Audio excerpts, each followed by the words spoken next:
Hello മക്കളെ, അപ്പോൾ നമ്മൾ +1 സ്റ്റേറ്റിൻ്റെ ബോർഡ് എക്സാം എല്ലാം എഴുതി കഴിഞ്ഞു. ഇനി നമ്മൾ അടുത്ത പുതിയ സ്റ്റേജിലോട്ട് പോവുകയാണ് +2. നമുക്കറിയാം ഏതൊരു കോമ്പറ്റേറ്റീവ് എക്സാമിനും സിലബസ് എന്താ +1 എന്നും ചോദിക്കും, അതേപോലെ +2 എന്നും ചോദിക്കും. +1 അത്ര തന്നെ ഇമ്പോർട്ടൻസ് എന്തിനുണ്ട്, +2 ഉണ്ട്. അപ്പോൾ +1 മാത്രം പഠിച്ചൊരു കുട്ടികൾക്ക് നമ്മൾ ഈ പറയുന്ന നീറ്റും ജെയും എന്ത് ചെയ്യാൻ പറ്റില്ല, കറക്റ്റായിട്ട് നമുക്ക് ഫുള്ളായിട്ട് നല്ലപോലെ സ്കോർ ചെയ്യാൻ പറ്റില്ല. അപ്പോൾ +2 കറക്റ്റായിട്ട് എന്ത് ചെയ്യണം, പഠിക്കണം.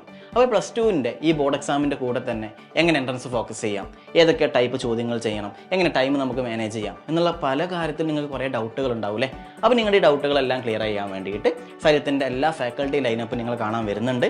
ഡേറ്റ് മറക്കണ്ട, മാർച്ച് 28-നാണ് എന്ത് ചെയ്യുന്നത്, ലോഞ്ച് കണ്ടക്ട് ചെയ്യുന്നത്. നിങ്ങളുടെ നീറ്റ് എങ്ങനെ ക്രാക്ക് ചെയ്യാം, നീറ്റിൻ്റെ സിലബസ് എന്തൊക്കെയാണ്, ഏതൊക്കെ ടോപ്പിക്ക് ഫോക്കസ് ചെയ്യണം എന്നുള്ള കാര്യങ്ങളൊക്കെ ഡിസ്കസ് ചെയ്യാൻ ടൈം 7 PM എന്ത് ചെയ്യുന്നത്, നമ്മുടെ ലോഞ്ച് കണ്ടക്ട് ചെയ്യുന്നത്. ഇനി ജെയ് നീറ്റിനെ പോലെ അല്ലല്ലോ ജെയിൻ്റെ സിലബസ് വേറെ തന്നെയാണ്. മാത്സ് വരുന്നുണ്ട്, നീറ്റിൽ ബയോളജി ഉള്ള അതൊക്കെ എല്ലാവർക്കും അറിയാം. അപ്പോൾ ജെയിനെ കുറിച്ചുള്ള ഡീറ്റെയിൽ ആയിട്ടുള്ള കാര്യങ്ങളെല്ലാം സംസാരിക്കാൻ വേണ്ടിയിട്ട് സൈലത്തിൻ്റെ ഫാക്കൽറ്റി ലൈനപ്പ് 7:30 PM എന്ത് ചെയ്യുന്നുണ്ട്, യൂട്യൂബിൽ വരുന്നുണ്ട്. നല്ലപോലെ പഠിക്കുക. നിങ്ങളുടെ എല്ലാ ഡൗട്ടും കാര്യങ്ങളും എന്ത് ചെയ്യാം, ആ ഒരു ലോഞ്ചിലൂടെ നിങ്ങൾക്ക് എന്ത് ചെയ്യാം, ചോദിച്ച് ക്ലിയർ ചെയ്യാം. അപ്പോൾ അതുവരെ